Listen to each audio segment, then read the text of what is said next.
What's going on, wrestling fans? I'm Jeff Upson, joined by Dustin Hockensmith. We got a daytime podcast, Dustin. I can't believe we got you out of bed. The power just went off at your house prior to this show. I hope that's not storm related, because apparently the mother of all storms is coming up through central Pennsylvania. So are you okay? That's my first question. Are you safe? I'm about as okay as a guy like me can be, Jeff. In terms of health, like you're saying, like because you're unhealthy, or what's the issue? Clearly, you're not that great if we can't hear you anymore. Dustin, are you still with us?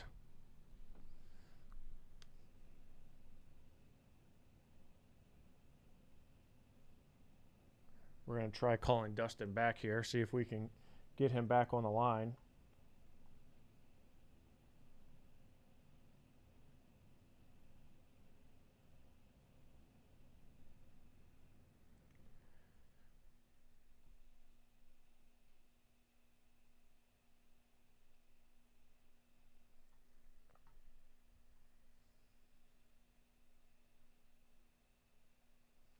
Hopefully Dustin did not lose power again, or else we are in some big trouble.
All right, we got Dustin back. Dustin, you're back with us, correct?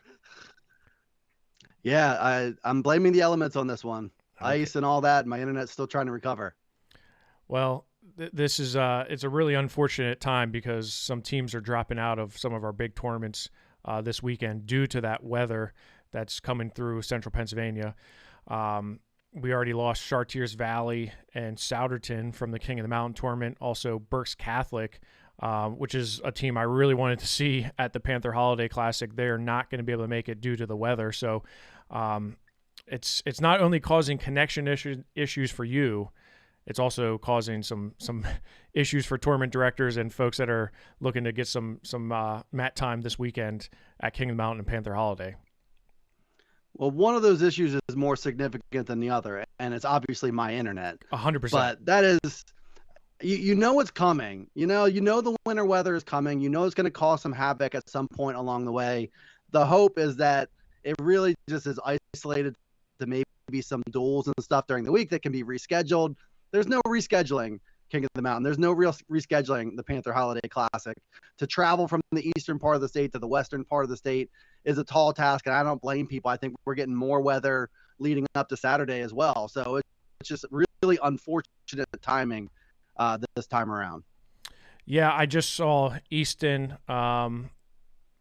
canceled their duel with Parkland tonight. So as you said, it's gonna affect duels throughout the weekend, and hopefully it just doesn't cause too much of a havoc. So I know tournament directors are talking about pushing times back and just trying to make some easier conditions for teams to travel in with the weather. But one thing we don't have to worry about weather is the Ironman tournament. The Ironman happened last weekend. Traditionally, on the opening weekend of the school year or schedule is Ironman, but it was pushed back 1 week. And I actually liked it on that weekend. It seemed to flow nicely as opposed to just right out of the gate. So the Ironman was well attended by Pennsylvania wrestlers. Of course, we had our big name schools like Becca, Notre Dame, Green Pond was there, Malvern Prep, Wyoming Seminary. But then you had Waynesburg as well. Fraser sent Rune Lawrence, and then Bishop McCourt making their first trip to the Ironman tournament. So really good performance by Pennsylvania overall. Highlighted by a set of champions from Waynesburg, Rocco Welsh winning his second, Mac Church winning his first, and then, of course, Bo Bassett winning at 113, Jax Force having an amazing match with Luke Lillidahl in the finals of 120. I think they use 120 in Ohio still, so not 120. Dustin, what were your takeaways from the Ironman tournament? Because I know you're still learning what wrestling is outside of the Susquehanna Valley area. What was your thoughts on the Ironman? Well, I tried to watch that, having just learned what a sit-out was last week.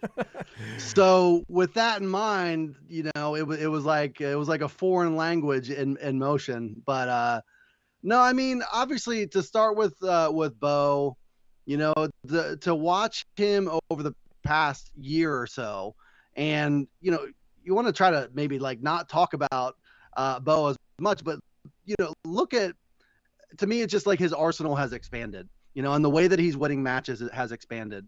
That pace, I felt like, not that it was ever reckless per se, but against elite guys, I think he maybe got into some sticky spots and wasn't worried about giving up points before, where now I think he's just as aggressive, and the pace, is still there, but I think he's exercising just a wee bit more caution and keeping that a little bit more under control for matches, to shut out Barrick Jordan 9-0 major in the finals. He had wrestled Jordan Rainey from Kentucky and got caught and pinned by him at Fargo.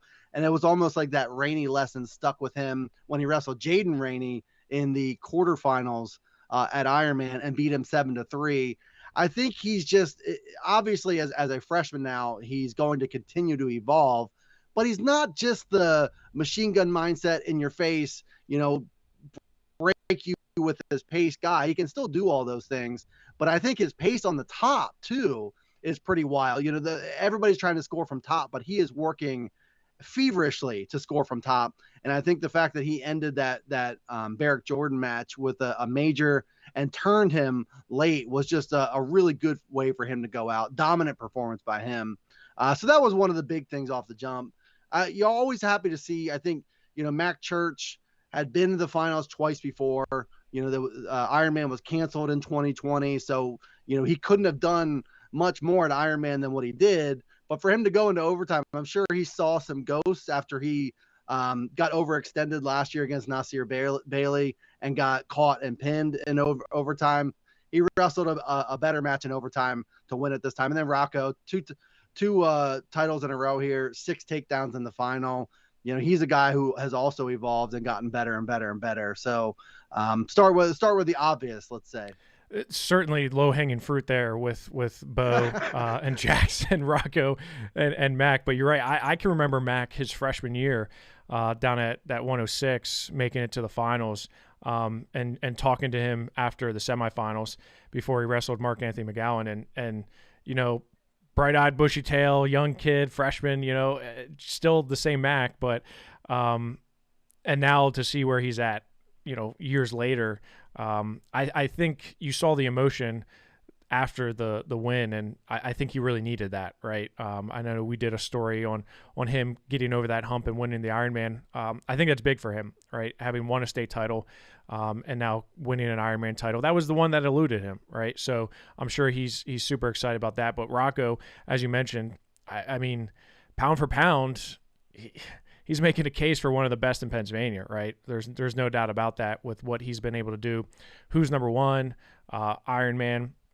Obviously, we know his pedigree and how good he is, but some other guys that I thought had some really good performances. Obviously, Jax Forrest, right? And you cannot talk about Iron Man without talking about Jax Forrest, Luke Lillidahl. An amazing match there, 3-1. And honestly, I thought the way Jax was wrestling, it was going to be all Jax. Like I thought it was going to be like a 6-3, maybe 8-4 match. And it just never materialized into that. It was a low-scoring, tight match, highly contested, which we should have known. But after seeing Jax all the way through, just completely dominating guys, good guys, I just thought it was his time. And credit to Lillidahl for saying I'm not afraid to wrestle Jax Forrest, and especially his high pace. And you mentioned with Bo, I can see Bo and Jax kind of morphing together a little bit. Like one's taking the other's qualities and using them, and the other's doing the opposite, right? So Bo high pace, go in your face. But like you said, at times, if you scout him well enough and you know what he's going to do, it's kind of like the Anthony Knox from Super 32 the first time around. It's like, okay, I know what he's going to do. Let me change my game plan for that. Now I think Bo is taking a little bit from Jax, and I think Jax is taking a lot from Bo, where they're both kind of using their own skills and morphing them together now like they're the same person. That's scary for anybody who's looking to wrestle either one of them.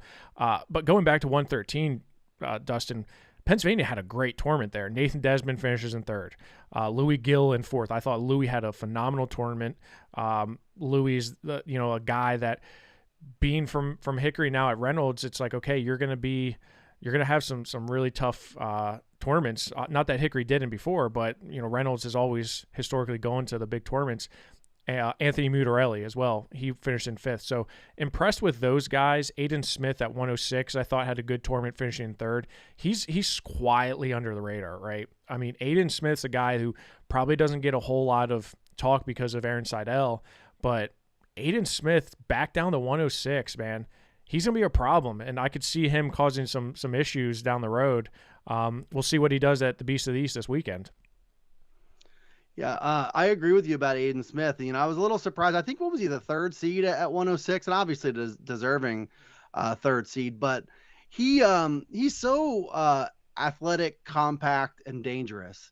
I'm a little surprised that he's down at 106, and I think that's what Iron Man does, is kind of maybe forces you to drop to the weight that you want a little earlier in some cases. But the first time I watched him wrestle was against Aaron Seidel in the Southeast Regional Finals last year. And boy, I mean, you wouldn't be able to tell really who was the better wrestler at a lot of points in that match. I think that Seidel and he's so hyper aware and managed that match better than Aiden Smith did.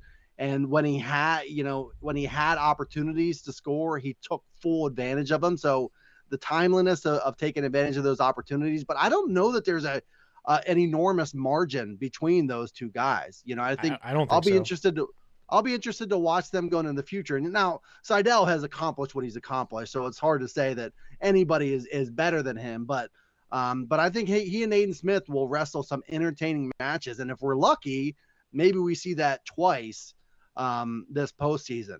And then, at 113, you look at that weight, and it's a who's who of really national caliber guys. When you look at Jaden Rainey and Seth Mendoza, Rainey and Jaden Rainey and Jordan Rainey both were breakout guys in freestyle. I don't know how their folk style stacks up necessarily with their freestyle, but to see 4 out of the top 5 at that weight class with those accomplished guys, all from Pennsylvania, that was a pretty impressive showing by all of them. And I think Nate Desmond is just kind of right there. Barrick Jordan a little better. Bo Bassett beat him over the offseason, I believe, but Nate Desmond is right there, and somebody that I would expect to be a real contender for a state title number 2. And then I think with Louis Gill, as you mentioned, this is the season for him. Yeah. This is the season for Bishop McCourt. This is everything. And I think that Iron Man and Beast and all these things are a nice, acceptable consolation prize for guys who can't wrestle in the postseason. And Louis Gill, for that first real go around, really good performance by him. And I think he's shown a lot of growth already, during his time at Reynolds. I agree with you, and I think this is their state tournament essentially. They're peaking for Powerade essentially and Coal Cracker in those tournaments because that they don't, right, that we know they don't have a season. Some other guys that I wanted to mention, Dustin, and if you go through it and you look at the brackets, 132 Jack Consiglio, another guy who just flies under the radar. He has a very impressive 5th place finish. I thought that was really good. Finished ahead of Matty Lopez, Botello from Wyman Seminary. So quiet, good performance there from Jack Consiglio. The one weight that I had circled for Pennsylvania purposes was 138. Colin Rath was like seconds away from making the finals, right? He was very, very close. And I'm sure he's probably a little disappointed that he let that one slip away. But he finished 3rd in a bracket where Nasir Bailey, of course, he injury defaulted to 6th, but he finished in 6th. Spencer Barnhart was 7th, and Vince Bozakis was 8th. So Barnhart beats Bozakis in ultimate tiebreaker to finish 7th. Colin Rath in 3rd. Colin Rath and Spencer Barnhart had like 4 matches that they all went to ultimate tiebreaker. So are we starting to see Colin Rath separate himself a little bit?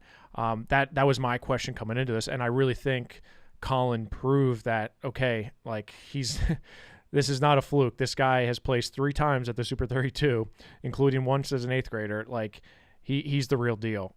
So I'm excited to see Colin. I think he's at the right weight, and it's gonna be nice to see him back wrestling in Pennsylvania against some of our Keystone State wrestlers.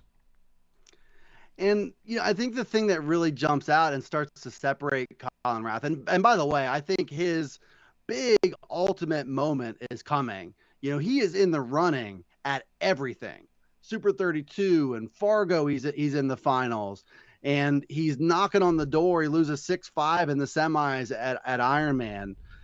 His tournament victories are coming without a doubt, but for a kid who's a couple weeks into his sophomore season, and it's a testament to how active and how much top competition he chases in the offseason, and he's always chased in the offseason. He is so super consistent, and I think that's the thing that helps to separate him a bit, is that from one match to the next, I feel like I know exactly what we're going to get from Colin Rath, right. And that's nothing but, I think, a really big compliment to him, especially at that young age.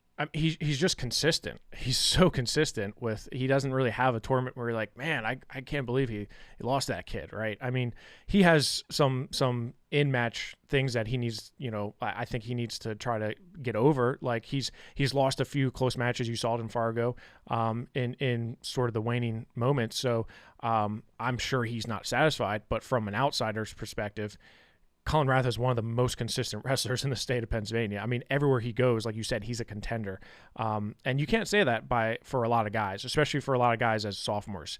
Some other performances I want to touch on. Reed Fulmer from Malvern Prep at 157. He was 4th. That was a huge performance for him. Reed is a guy who is not really talked about on the Malvern Prep team, right? When you have guys like Spencer Barnhart, like Anthony Mutarelli, guys that have won national titles before, you kind of get lost in the shuffle a little bit.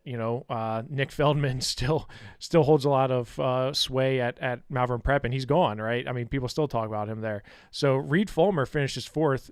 Oh, by the way, he loses to Joe Seeley in the 3rd and 4th place match. Not too shabby, right? World champion there. So really good performance by Reed Fulmer. I was curious to see how he was going to compete at 157. He was always like a 145, 138 kind of guy. So up at 157, you're getting guys that are coming down almost from 175. So good performance by him. Andrew Harmon as well from Becca. He finishes in 7th. Him and Jake Daly both snuck on the podium there. I was impressed with both them because those are the guys that are going to have to, really perform well for Becca should they win another state title, which I do believe they will. But Jake Daly at 150 and Andrew Harmon at 157 were big performances for them. And Overall, I thought District 11 wrestled well between Notre Dame and Becca. You had Holden Garcia take fourth, which, of course, state champ from Pennsylvania, you think he's going to be in the mix, and he was, right? But he does finish in fourth place there. And, of course, Rocco at 175. Dom Federici finished his eighth at 175 as well. So, and we can't forget Rune Lawrence. I know you're a big Rune Lawrence guy, Dustin. So, and you got some stats on him, right? What was he able to do? Although he didn't win it, right? I feel kind of like he's like Nathan Desmond a little bit. He's right there. He's his moment is coming where he's gonna knock off a big guy. But Super 32, we thought, okay, this is it, right? Never panned out. Ironman, okay, here we go. It's coming. It's coming for Rune, I think. Well, and so in the third place match, he's wrestling AJ Heeg, who from Stillwater, who's committed to Oklahoma State, a future Division I starter, I would say, in that match. And it's a pretty wild match, and they're both kind of getting after it. And he gets a reversal. And at the 32-second mark, a hard mat return right to AJ Heeg's back and pin at that point.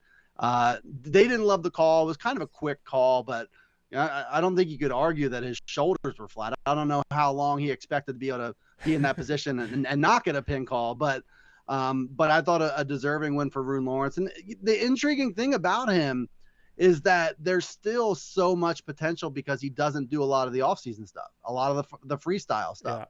Yeah. If this were a kid, and I don't fault anybody for seeking whatever life balance. I think he works a job and stuff over the summer and still stays in shape, but I don't blame a kid for not wrestling 365 days a year. No. Go seek out the balance. Do it.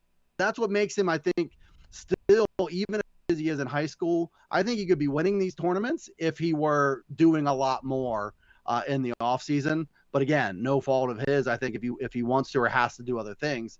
But that's what makes him such an intriguing college guy too, is that he's still as good as he is and as dominant as he is from the top, which he showed again against the Division I guy in the Conci semis or Conci finals.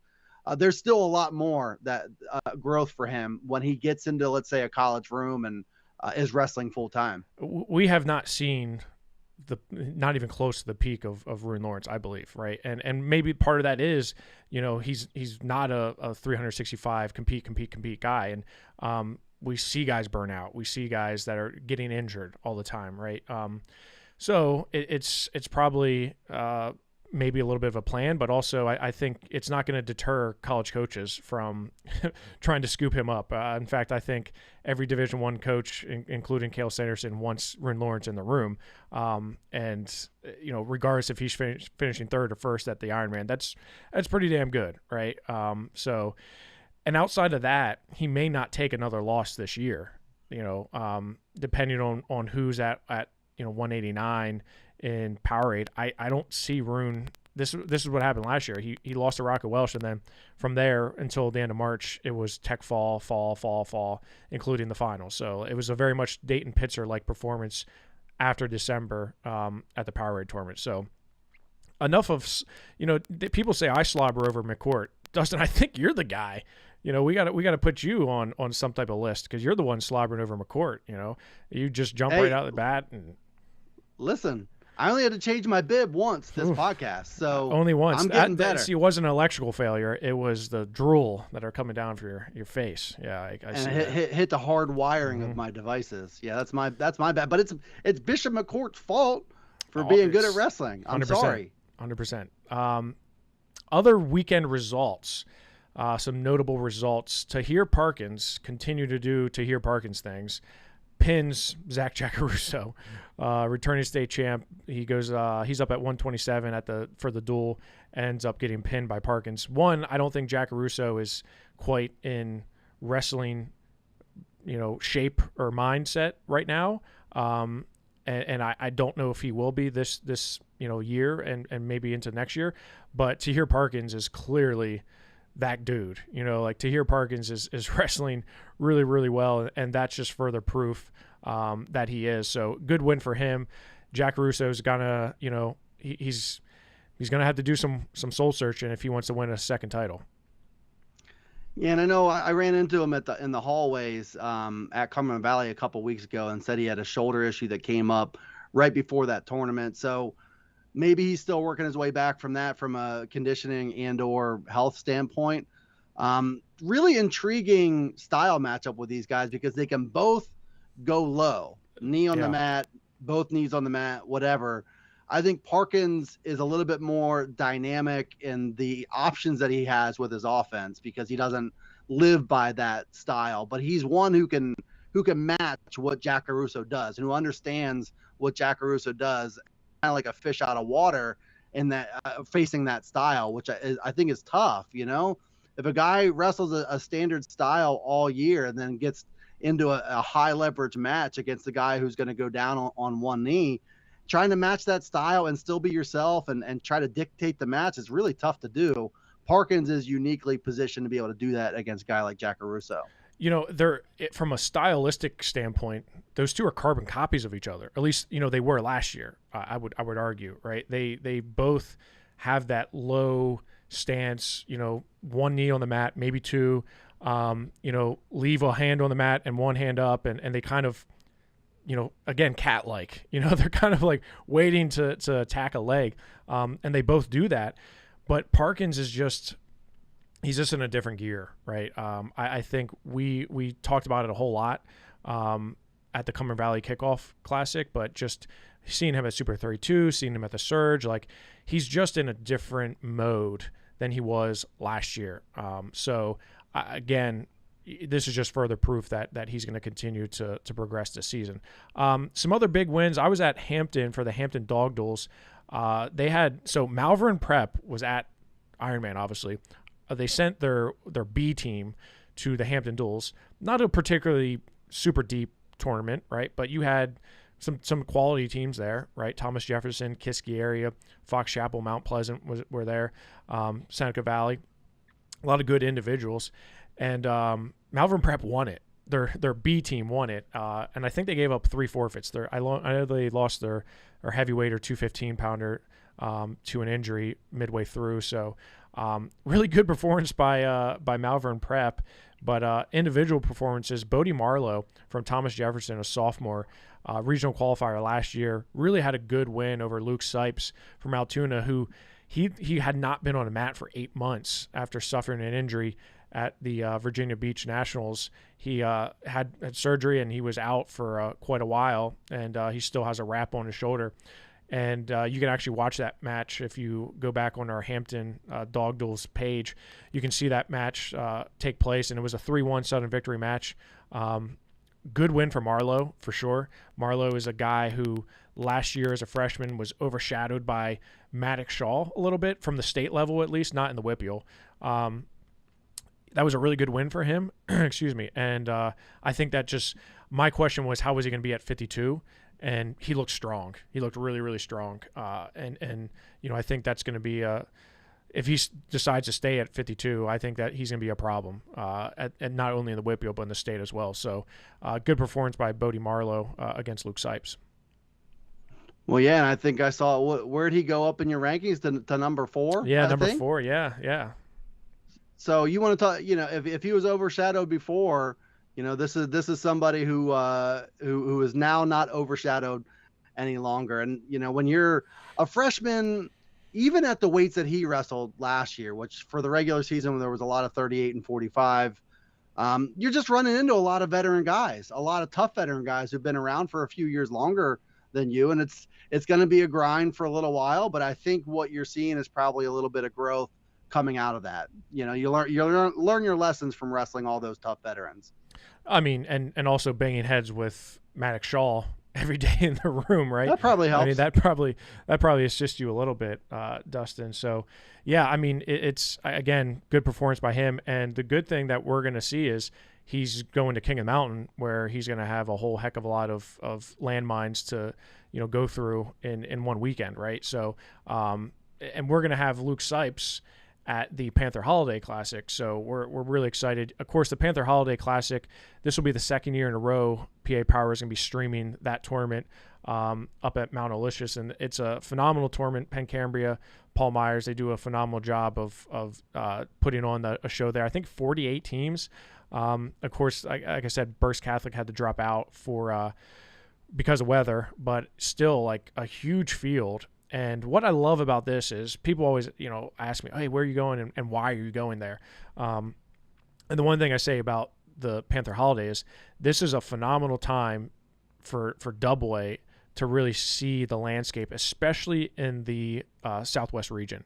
If you look at the Southwest Regional Double-A rankings, we rank, like some regions, it's really hard to dig deep and find 8 wrestlers.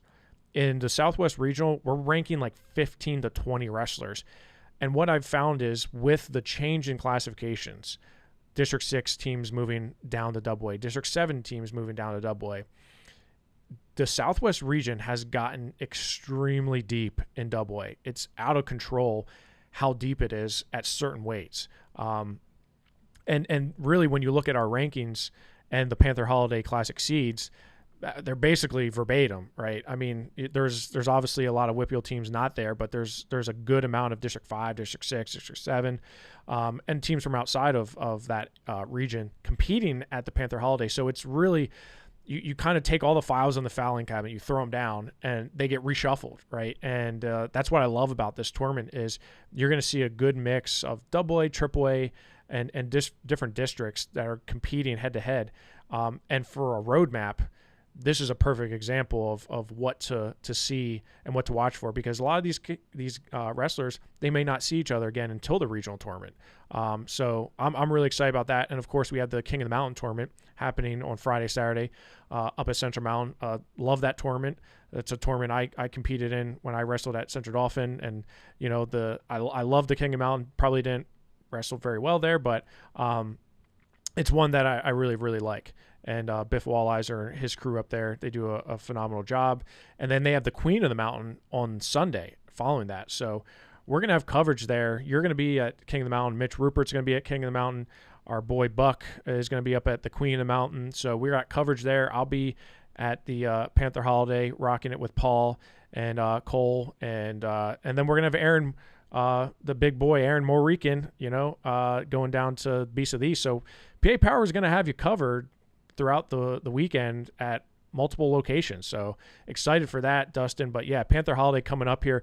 It's you probably have never heard of Crescent, Pennsylvania, or Mount Olicious, but it's a beautiful place. Well, I try to stay within a 30-minute radius of my home in Camp Hill, just out of fear, Just you may run into the Susquehanna River. I mean, there's you never know what could happen. Right. And what I've learned in life is that wherever you go, whatever you're doing, death is always right around you. It's always there. It's tapping you on the shoulder. So I try to keep that at a minimum. But yeah, I think the Panther Holiday Classic, to your point, good competition for Double-A. And as good as the rankings are, you're going to have guys in that, let's say 6 through 15 region that are going to get some opportunities here. And it's going to be some good chances to really solidify where you think guys are at this point in time. And the beauty about wrestling is you beat a guy or you lose to a guy. And that has a big impact, obviously, on rankings and things. And then just beyond the rankings too, I think with the depth of that Southwest region, I think getting a little clarity on who's who there also has an impact statewide. Yeah, I mean, 100% it does. I mean, you're going to have guys here that are just, that are competing against competition they haven't seen before. They're not going to see. Like Daniel Boone. Daniel Boone comes out here from Birdsboro. You're never gonna, not really ever gonna see any of those guys ever again. But it gives you, when I do rankings, right, we put notable results and things, and our sheets that we have are completely, just convoluted with information, right?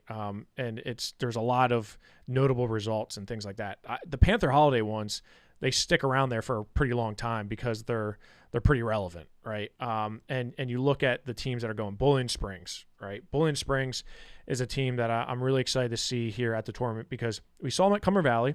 they're missing a few guys. They were missing Eli Bounds. They were missing Michael Dugan, two guys that were state medalists. So now we're going to see a more complete Boiling Springs team now that they're in AAA. So excited to see potential Michael Dugan versus Zeke Dubler. And that one, I'm shocked that Dubler's down to 160. He was big last year, and he played football. So that's going to be a really good weight class as well. 114, a really good weight class. You got Landon Bainey, two-time state medalist, and Nico Finella from Indiana, a guy who was a state qualifier last year in AAA. And then you have Jack Darlington as well. So 114 is a good weight class. And 152, Luke Sipes, we just talked about him. He beat Ty Watson here last year, and now they're both in the same bracket, 1 and 2 in the seed. So, but then you have a whole bunch of other guys in that area at 152, like Dustin Flynn, Gage Halbrun, and Ian Wilson from Bowling Springs. There's just so many, I'll call them landmines, right, that are there that could easily upset the apple cart. So it's going to be a really good tournament. There's some weights where I'm just like, I can't wait to figure out who's going to come out on top. One I would keep an eye on, Dustin, is 285. Emmanuel Ulrich from Mifflinburg, who's had an amazing 4 months ever since Fargo, really. Him and Ty Banco from Trinity. Shout out Trinity. The Trinity Hillers, that's where my dad wrestled, and I grew up kind of just hearing war stories about Trinity, and I'm like, what is this Trinity thing? Trinity had a great dual tournament last week. They beat Latrobe, and mainly that was to their well-balanced team, Ty Banco leading the way there at heavyweight. So there's going to be some really good matches, and we're going to be publishing seeds here in a little bit. And, of course, we're going to be streaming all 6 matches so you can watch it. Action starts tomorrow at 10:30 a.m. Yeah, and it's such a for anybody else who has agoraphobia like me, the fear of leaving one's home, you don't have to watch it. Thanks to the gracious Jeffrey Upson at PA Power Wrestling, streaming that event. So, and it is, I mean, all these things that you point out, good opportunities across the board for number 12 Ian Wilson, number 13 Dustin Flynn. I'm curious to see, Emmanuel Ulrich. He's got a big task ahead of him to try to close that gap with Riley Robel in AA. And I'm pretty sure Ty Banco is a guy that Robel beat like 8-0 or something like that at Powerade last year in the 3rd place match. So here's a pretty direct comparison to say, okay, has Emmanuel Ulrich, the great offseason that he's had, has he taken a step forward on Riley Robel, who more or less is focused on football a lot of that stretch? He's a freak of nature and focuses a lot on both wrestling and football at the same time all year. But he's a guy who just comes off a state title at McDevitt in football. So, can he close some ground there? It looks like he's gotten a lot better. But again, Riley Robel still remains a freak of nature. Still, in fact, a freak of nature. That is confirmed. Thank you, Dustin, for confirming us that Riley Robel is a freak of nature. He is. But yeah, good test for Emmanuel Ulrich against a guy like Ty Banco, who's a huge heavyweight, right? Some other big names: Chris Fargo from Bentworth. He's going to be there, 2-time state medalist. He's the top seed at 127. But also is Dean Hauser, who was a runner-up here last year to Landon Bainey. Aiden Beimel from St. Mary's is the top seed at 121 pounds. He's looking for a second title, won it last year over Jack Darlington. Keep an eye out for TJ and Robbie Allison from Trinity.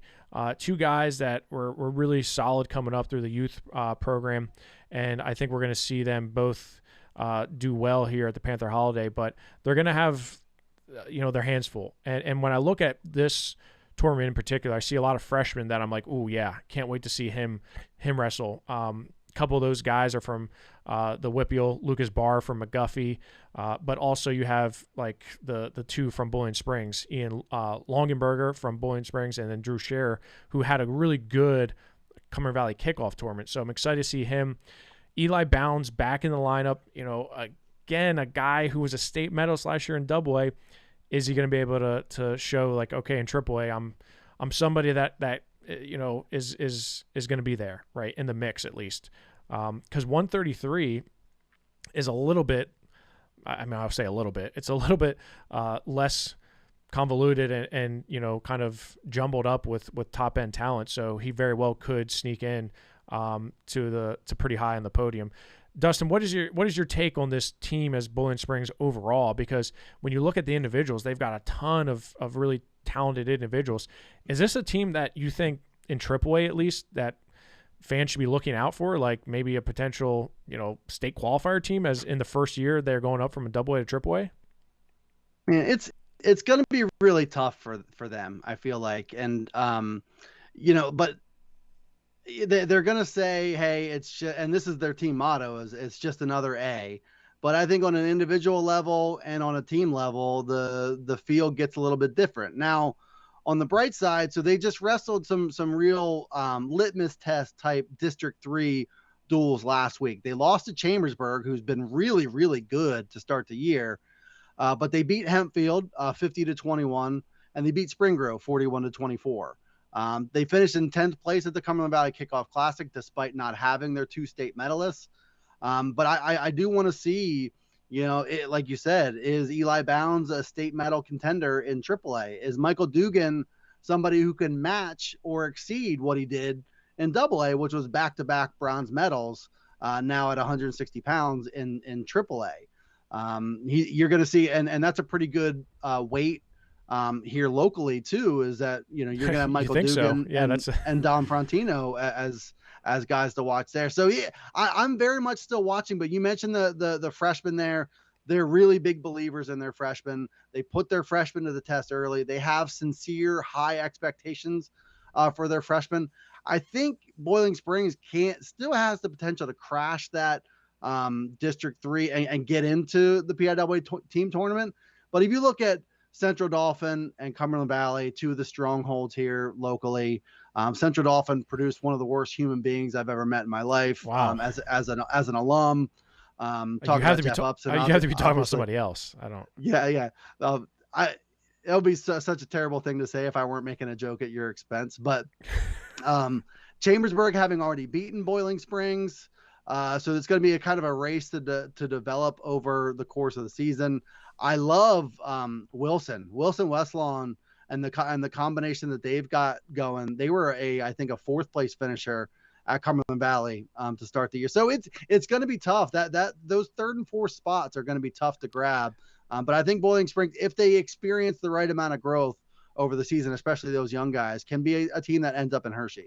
I mean, I definitely think they could be in the mix just by virtue of having the studs that they do, right? And anytime you're going to have those quality guys, like 3 or 4 hammers, you're always going to be in the mix, even if the rest of your team is just subpar, right, or average. So, but you're right. It's still a long. I'm not throwing anything out there yet, because when you have CD and Cumberland Valley occupying 2 spots, and then a team like Chambersburg kind of lurking, the spots are few and far between. However, if Boiling Springs can if there's a team that's going to do it, it's Boiling Springs, right? They're just something in the water down there. Continuing with the Panther Holiday, Trent Hoover, top seed at 145. Trent Hoover just had a huge win over Callum Bowman of Chestnut Ridge in a dual meet 2 days ago. That was a really good win for him. Trent was a guy who came into Hershey. I think a lot of folks thought he was going to get on the podium, just did not have a great tournament. He's a junior who's kind of been around forever, it seems like. He's going to have his hands full, though. He's got a tough bracket there. Jameson Pocalambio from Mount Pleasant, a guy who was a little bit banged up at the end of the season, at the start of the season. And Liam Cornetto from Marion Centers there, Taylor Smith from Juniata, Lucas Walk from Tyrone. So some tough teams, tough individuals there, but I think Trent Hoover is going to look to capitalize on his performance over Callum Bowman. We talked about 160 and 152 already. 172, a little bit more wide open. You got Aiden Zimmerman, state medalist from Johnsonburg. He's in the mix. Waylon Whaler from St. Mary's, he's in the mix. And Andrew McMonigal from Huntington, a guy who was a state qualifier as a freshman, injured all of last year. So he's coming back, looking for a little bit of redemption. He's in there at 172 as well. So this is a good breakout potential performance for a lot of these teams and a lot of these individuals like Andrew McMonigal, who just haven't had the success that he wanted last year. And the first year he wrestled was the COVID year, so I think he had like 8 matches. Bodie Morgan, same thing, kid from Trinity. Look, Bodie Morgan's a guy who, growing up, beat Ryan Garvik basically like every time they wrestled. Bodie had some injuries, and I think the weight was, he was getting bigger, and now he's up to 172, where I think he's finally settling in as a junior, and he's a guy that I think could have a very good year. Just looking at his trajectory and seeing what he was able to do in the past, like I said, having a couple quality wins over Ryan Garvik, and Ryan Garvik's a state finalist. Bodie Morgan's going to be in the mix, I think, this year for a guy who's never made it to Hershey. And let's not forget Dallastown. Dustin, Dallastown's here. Dallastown is always a tough team. I should know that. Dallastown, last wrestler I ever wrestled in high school was Dallastown. So, yeah, it's overall a very well attended, good mix of teams from districts and regions. And I know that's one of the beauties for some of these teams like Boiling Springs and Dallastown, Daniel Boone as well. You want to try to get competition that's out of your area, so it's not all the way foreign when you get to the state tournament, right? And it's, I think some teams, stay close to home for obvious reasons. Some teams get out there and experience the different feels and the different looks and the different types of talent out there.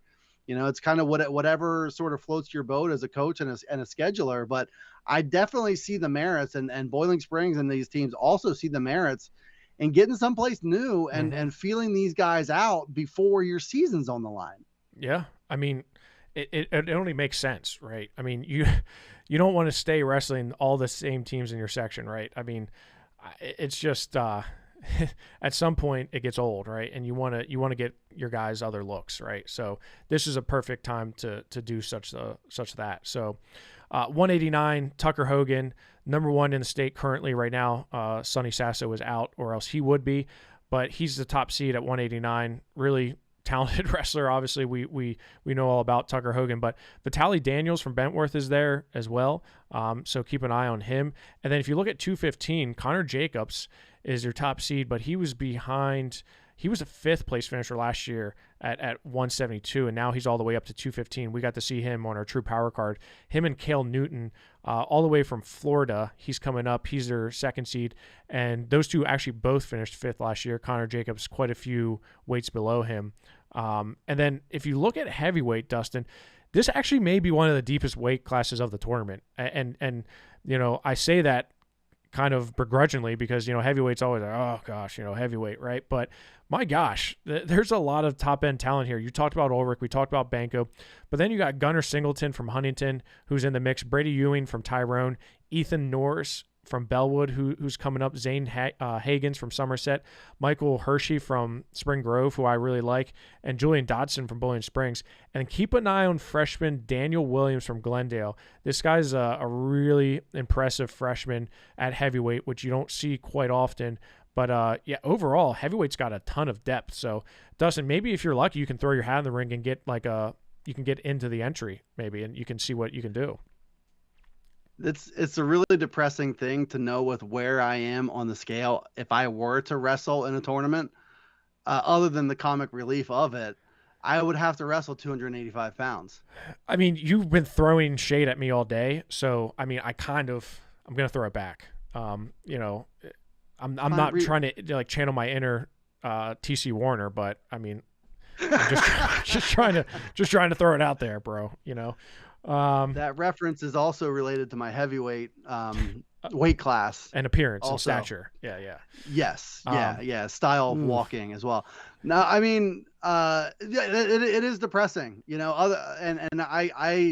I made a reference to this. What was it? I think it was before you and I talked about True Power that I almost injured myself getting my wallet out of my pocket at a Taco Bell drive-through on the way to a wrestling match. That's when you've reached the bottom of the barrel. You're like, that's it. If you're breathing heavy from paying for your fast food, you probably need to look at your lifestyle choices.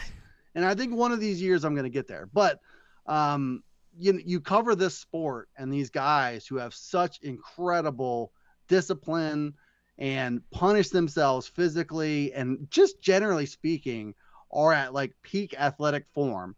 And then I come, waddling into a gym, sitting down, and I'm the guy assigned to like pass judgment and tell people what I think about what these guys are doing. It's a hilarious kind of duality to that.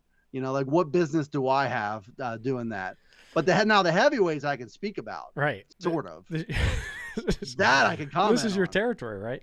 Yeah. I'm sorry. I don't want to body shame you, Dustin. I myself am not in the best shape of my life either. So fatherhood will do That's that to you. That's fair to say. But listen, we're even now. All right, stop throwing bombs my way. I'm gonna stop with you. You called me fat. I called you the worst human being to come out of Central Dauphin High School. I don't think we're even. I don't think we're even yet. I think you probably owe me a couple. Sure, there's definitely somebody who's done something really bad in their life that came out of Central Dauphin. I'm thinking of Sue. I don't know. It'll come to me. In the meantime, can we go up to the King of Mountain? Because our PA Power Hour ish is running low here. Yeah. The King of Mountain going on this weekend at Central Mountain High School. And let's start right out of the gate at 107. God, I may be saying that all year. 107. Aaron Seidel from Northern Lebanon, your top seed. Interestingly enough, we have two of the top-ranked wrestlers in the state in AA and AAA in the same bracket. Seidel, obviously returning state champion, but Tanner Mizanko from Camden Mac, he's your number one ranked wrestler in the state currently at 107 pounds. He's good. Like let's not get it twisted. He's tough. We saw him last night. He wrestled up at 114 and beat Kai Sheptick from Waynesburg in the waning moments. So Mizanko is good. He's still quite a ways off from an Aaron Seidel, but this is a really good test for him because if you look at the rankings, there's a lot of guys ranked in the top 10, top 15 that are here. Phil Montez from Cumberland Valley's here, and Dom Deputy from Chestnut Ridge, who we're obviously big fans of here at PA Power. But the top four here, super tough. But there's guys in the mix like Brody Bishop that I'm keeping an eye on. Mizanko, this is a chance to prove, okay, yeah, I'm deserving of that number one spot in AAA. Yeah, I think and it's also these guys wrestled here last year too, which I actually wasn't aware of until now. But they're both going to have to put in work to get to the finals. I think this was a showing for Seidel last year that really validated where he was because he ended up beating Ty Kapusta in the finals by a 9-0 major. Really, really good performance by him there. He kind of went down to the wire with Luke Willishell, who ended up being a state runner-up last year, where he was down and he went on top and turned Willishell in the third period to win that match 7-4. So it was really, I don't know if a breakout performance is the best way to say it about Seidel, but it really was, you knew he was good, and this was a validation for him. I think Tanner Mizanko is kind of in the same spot. Like, let's get out there and validate it. Seidel beat him 17-1 last year. It's hard to imagine that he's closed that type of gap from one year to the next. But I think they're both, with Dom Deputy and Phil Montez there, who both ranked number 3 in the state, you're going to have to be on your game just to get to the finals. Yeah, I mean, no doubt. And like you said, I don't think the gap has been, I don't think the gap has been closed that much between those two, but it's a different mindset coming into it. I think, when you're Tanner Mizanko coming in and saying, okay, like I'm that dude now, like I'm that guy. So let's go out there and prove it. And that's what I love about tournaments like the King of Mountain, especially the King of Mountain Panther Holiday, these mid-December tournaments, is because you're getting guys that maybe aren't at the weight that they're going to compete in the postseason, but they're right in the mix. And you have this is a chance for freshmen and kind of young wrestlers to break out. I can still remember Luke Pletcher wrestling in the King of Mountain against guys like Ethan Lezak and Mickey Philippi, right? So this is kind of where careers start. Eric Gibson wrestled in the King of the Mountain. It's just some really good competition where you're saying, okay, now we're going to get tested, right? Going up through, if you look at some of the other weights, 113 Luke Wilshell or 114 Luke Wilshell, top seed there. Kapusta is the second seed. Those two have wrestled about 400 times, so let's just make it 401. Why not? You've got a couple other ones like Connor Smith from Seneca Valley in there, Easton Mole from Chestnut Ridge. Keep an eye on Gage Swank from Muncie, a freshman, won the Top Hat tournament. He's a guy who I think is going to make some noise. He's actually, according to the brackets, he's up against his teammate in the first round. I hope they change that, because that's that's pretty shitty if you have entered two wrestlers and they wrestle in the first round against each other. But 114 is a good weight class. 121, 121. Another one that I'm really excited to see, because you've got some talent all kind of jumbled together in the in AAA, with Kale Nasdio being there, Brandon Damai from Canamac, Hunter Johnson, and then you have Lucas Fye from Baltimore area, who had a really good end of the season last year. But then you throw in some other guys like Dylan O'Brien from Hickory, and Leo Joseph from Latrobe, Popson from Brookville. And this is a nice little bracket here, Dustin. So I know you won't be I'm sorry, I said I wasn't going to be making fun of your weight anymore. 121, Dustin, good weight. I really do want to hear what you have to say. And by the way, it's a weight you're not ever going to make, but I mean, well, I mean, nor should you? Nor should you? Half your doctor wouldn't and want I you make to make it. Yeah, you would be very concerned, unhealthy if you made that weight. Sorry, I completely forgot. Yeah, that's okay. But I was very intrigued. I wanted to hear what you had to say. By the way, the last 10 minutes of the PA Power Hour, the last 2 weeks now, have been shit shows. It's like the PA Power Hour after dark. After hours. The after hour show. It's like Cinemax after 11 p.m. Okay, easy on a there, Friday. bud. Easy. No one's taking the clothes off, bud. Okay, easy. It's speak for yourself. There's kids that listen to us. All right. Yeah, they don't deserve that. Even the mention or the thought of that. Right. What were we saying again? 121. You distracted. Just all you got to say is, Jeff, 121. Good bracket. Looking forward to seeing who comes out from that. So I can move on to 127. One of my more favorite.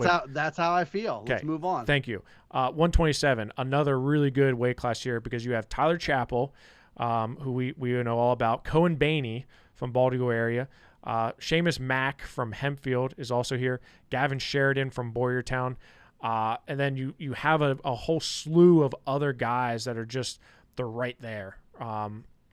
Andrew Binney from Canamac. He had a phenomenal surge tournament, beat Cole Campbell. He was in the mix. He's going to be in there as well. Kobe Burkett is there from Chestnut Ridge.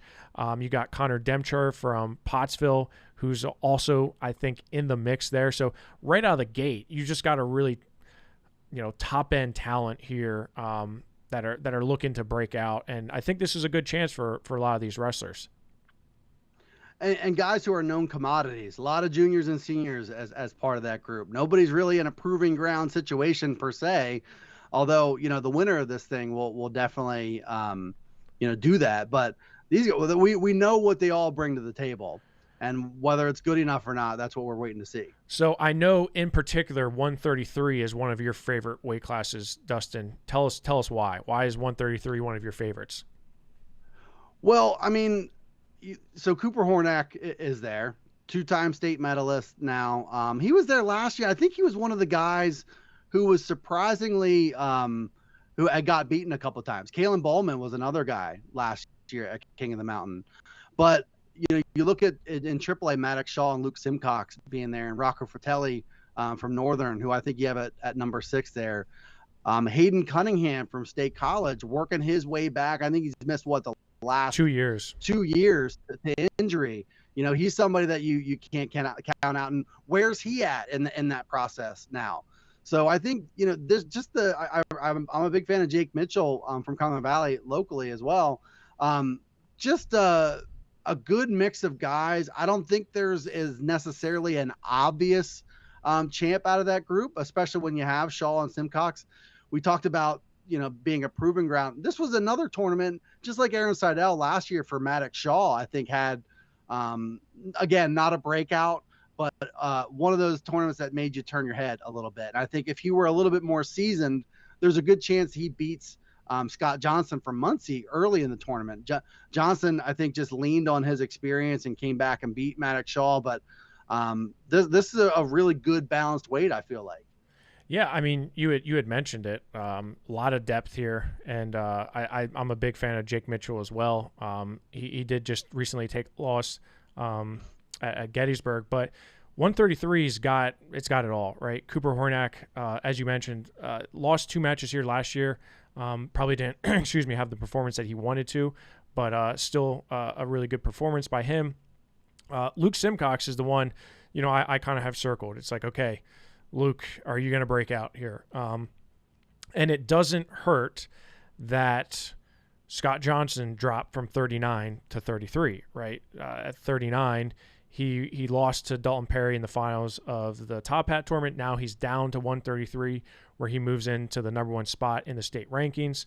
Luke Simcox, he's right there, right? And you had talked about Fertilli from Northern York, a guy who I think probably a little bit under the radar when you look at from the state standpoint. So it's going to be a good time for him to break out. But 39 is definitely the deepest weight class of the tournament, no doubt, because you have 2 state champions, right? You have Dalton Perry at 139 and Pearson Manville, who just beat Matt Repost last night at 145, beat him 1-0, rode him out. But then you have Maddox Shaw. So we could see a Maddox Shaw. We should see. I don't see how it's possible we don't. Maddox Shaw versus Pearson Manville semifinal. Winner takes on Dalton Perry. I mean, that to me, it's the deepest weight class of the season thus far. It's one that just has it all. And then you have some other guys like Connor Saylor from Hickory. We didn't even mention his name like he doesn't exist, but he's a 2-time state medalist. This will be a good chance for him to see where he's at in AAA now that Hickory's moved up a class. Regan Milheim from Warrior Run, he's a freshman that is just like his older brothers, really good at wrestling. So could he upset Connor Saylor and come out from the bottom half with a chance to wrestle Dalton Perry? And Dalton Perry and Maddox Shaw have gone back and forth 1,000 times. Pearson Manville and Dalton Perry, they wrestle a whole heck of a lot at the at M2 and stuff. So it's going to be fireworks. It's going to be lights out. It's 139 is worth the price of admission. Yeah, I erroneously put Maddox Shaw in the 133 group earlier. Oh, I thought you were talking about just last year with Maddox Shaw. I didn't realize you were. I was. I just I talked about him a little bit too much at 133. But with those guys, I mean, it's not like you can expect a blowout anywhere from that top group of 3 with Shaw and Perry and Manville. There's going to be some fireworks in that group. Not entirely. Pearson Manville wrestled in a group with Finn Solomon and Jude Swisher last year too. Yep. And Swisher ended up beating Finn Solomon in the finals. I mean, it kind of reminds me of that group. That's a good comparison, Dustin. You're right. That one was super crazy. I overlooked Hayden Cunningham at 133 as well. You had mentioned him. Wouldn't be shocked at all to see him come out from the bottom half. He's been wrestling lights out since he's been healthy. Last night beat up Dallas Shore from Central Dauphin. So keep an eye on him on the bottom half there. 145, Caden Milheim is your top seed. Griffin Walliser from Central Mountain, your host school, is number 2. Griffin's looked really, really good so far this year. Callan Bowman is your 3rd, and Asher Cunningham is your 4th seed. So another really deep weight class. All 4 of those guys have state medals to their name, pretty high ones too. So that's going to be an exciting weight class. Is there anything that jumps out at you at 145? I think just the fact that, that a lot of those guys are on a similar tier as each other. It's not like you've got, 2 state champs and then everybody else. It's like, it's going to be tough to predict who emerges there. The parity's pretty. I mean, I think there's not a lot of separation between all 4 of those, right? I think that's pretty clear. So I agree that it's probably you really don't know who's going to come out from there. 152, Cameron Milheim is your top seed at 152 from Warrior Run. Carter Davis from Central York is your 2nd seed. Parrish McFarland from Pottsville is third, and Gabe Belga from Cumberland Valley is fourth seed. So, are you surprised to see Carter Davis at number 2, or is that something you expected, Dustin? I'm a little surprised by that, I guess I would say.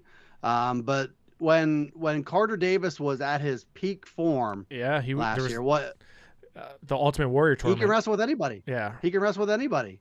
So yeah, I think he might make him look very, very smart at the end of this. Some other guys in there. Jeff Pfeiffer from Baldigo area is also there. Carter Weaver for Williamsport, a guy who kind of flies under the radar a little bit. So yeah, it's again, when you talk about just proving it, right? This is a good chance for a guy like Carter Davis. You're going to be on the bottom half with some tough matches. Your quarterfinals, your semis, and your finals, you're all going to be against guys that are significantly better than most of the competition you've seen thus far. So good chance for him to prove it. 160, we lost Chartiers Valley because of the weather, which would have set up a rematch between Nick Kunstek and Dylan Evans. Allegedly, right? We're not going to say that they 100% would have met, but I would have assumed they would have met. Now Nick Kunstek, national prep medalist, is your top seed here. Gavin Beck from Franklin Regional, he's always been in the mix, man. He's there at your second seed. Gino Serafini from Central Mountain. The Serafinis, I feel like, are just, they breed like crazy, like rabbits there. They're everywhere. And Wyatt Schmucker from Latrobe is the fourth seed. So we obviously lost a premier matchup with Kunstek and Dylan Evans. But again, this is Nick Kunstek's first time at King of Mountain. He's still kind of getting his sea legs with the PIAA. So good chance that he's going to have some tough matches here. And that's exactly what I want to see is all right, you competed at the national prep level and you've shown it off-season type stuff, but now you're in a real good Pennsylvania tournament field with the depth that, you can't take any matches for granted. Where do you stand? And I think we're going to come out of this saying, okay, he is exactly who we thought he is, but he's got to earn that. Yeah, I mean, you're right. He does. And for me, he opened up my eyes when he made it to the Powerade finals last year. He was actually on our national freestyle duels team out in Jersey 2 years ago, and had a good tournament there. And he's just a good kid. So I'm excited. I'm obviously excited to have him back in Pennsylvania. But yeah, it'll be a good test for him because there is no really easy matches for him. 172, Matt Furman, who wrestled, I believe he wrestled like 215 last night. He wrestled 215 last night. He would weighed in probably like a little over 172. He's your top seed, state medalist, going to Cornell. Caleb Close from Baldigo area is your second seed. Macon Myers from Central York is your third, and Easton Belfour from Brookville is your fourth seed. So for me, Matt Furman, he missed the early part of the season. He was banged up, couldn't do Ironman, but now he's healthy. Matt Furman is a guy who last year, I'll call it his breakout year. Now can he maintain that, right? Now the bullseye on you, can you now maintain that throughout the season? This is going to be a good test. I like the Furminator to pass this test too. I was really impressed by him at this tournament last year. And it really was last year a time where he jumped levels. And the other thing I would say is, watch his matches because he's not really afraid to do much of anything. No, not at all. Whatever it's going to take, whatever roll, jump, flip, whatever it's going to take, I think he's shown he's willing to do it. Super unorthodox, and I like that about him. He's kind of nuts, right? Another guy who was on our national freestyle duels team in Jersey, but 189, Dean Bechtold from O&J Roberts, another guy who had a breakout performance last year. He's your top seed at 189, and Julian Marion from Franklin Regional is your second seed. Sam Milligan is your second seed from Strathaven, and Cole Bartram from Northern York is the fourth seed. A really deep weight class here. If you look at the rankings, these guys are all highly ranked. I don't know how Magnus Lloyd did not get seeded better, but Magnus Lloyd from General McLean is down on the bottom half. Magnus Lloyd had a great Chartiers Houston tournament, beat Vitaly Daniels and Brendan Morgan. So expect him to make some noise. And Gabe Stafford from Cannon Mac is also in the top half with guys like Anthony Brusciano from Cumberland Valley. So, I'd say 189 is definitely one of the more deeper weight classes at the King of the Mountain. Just a bunch of top 15 guys. Yeah, right. And so that really just means, round of 16, quarterfinals. I mean, you're gonna have to grind through some of those matches, and I think we're gonna learn a lot about who's in that tier to compete for maybe a spot on the low end of the PIAA podium. We'll get some good answers coming out of this tournament. And I think Cole Bartram is a guy who took a loss to Noah Akamoto a couple weeks ago. Yep. He's also a big football player, so he still kind of working his way back into shape. But it is a good, pretty balanced weight class here to watch it unfold. So the only question I have at 215 is Austin Johnson going to pin his way through the tournament? That's really the question, because he did it. Did he do it last year? Did he pin his way through? I'm trying to think if he beat Nick Pavlechko by decision. But my gosh, all he does is pin. All I do is win. All he does is pin. It's going to be interesting to see him do that here this year, because Corey Borio, who I think is significantly better than he was last year at this time, is also there as well. He's their second seed. Jackson Zimmerman from Brookville is your third seed, and Anthony Crawford from Strathaven is your fourth seed. So, Dustin, Austin Johnson, what are your thoughts? I think there is a chance he pins his way the whole way through. He and Pavlechko have worked together a lot, so they're very familiar with each other. Not an issue this time around. But I like some of those guys a lot. But I think it's just a testament to where Austin Johnson is as a sophomore now, and where last year can you just imagine being in the position where you had to pick between being in the same weight class as Dayton Pitzer or Riley Robel, and not only Riley Robel, but Riley Robel plus about 50 or 60 pounds on you. That's what he was choosing. Like, if he wanted to really make a run at a state title, he had to pick between being at his natural weight of 215 or going up to 285 and trying to win it that way. He made the right choice, but I know for a fact that Riley Robel took that personally. Oh yeah, I'm sure he did. This year he's the guy. He's the guy this year. Right. He's the guy. Last year Johnson beat Borio. I think it was 11-4 in the semifinals. So it's a good chance for Borio to kind of close that gap, right? I mean, he's a guy that was on our True Power card. He's committed to Kent State. I really like him. So this is a chance for him to kind of close that gap. But outside of those guys, there's a few other ones that stick out to me. Luke Boylan from Burrell is in there as well. So it's going to be a little bit more wide open, I think, outside of those top four. 285, you had mentioned him, Nick Pavlechko from State College is your top seed. He was a runner-up here. Ben Faribault from Strathaven is your second seed. Wyatt Held from Latrobe is your third, and Caleb Mussman from Hempfield is your fourth. Mussman had a good win over Avery Coons from Chambersburg recently, so I know he's looking to capitalize on that. And then let's not forget Anthony Joppi, Cumberland Valley Kickoff Classic champion. He's on the top half. Just saying. Listen, keep an eye. Keep an eye. His nickname is the Mountain. So it seems like is that confirmed? That's confirmed. That's confirmed. It seems like destiny. Nobody's king of the mountain when the mountain is your nickname. You are the king of the mountain. That's true. Wow. That's. With that being said, certainly not in the same league as Nick Pavlechko, and they will likely see each other in the same division. In the Mid-Penn, they will likely wrestle. If they don't wrestle at King of the Mountain, they will wrestle in the regular season. Another guy to keep an eye on is Ian Scully from Central York. Excuse me. He's making his first appearance of the season. Guy was a section champion a few years back, so good to see him back in the lineup. But yeah, I mean, for me, it's how wide's the gap for Nick Pavlechko, right?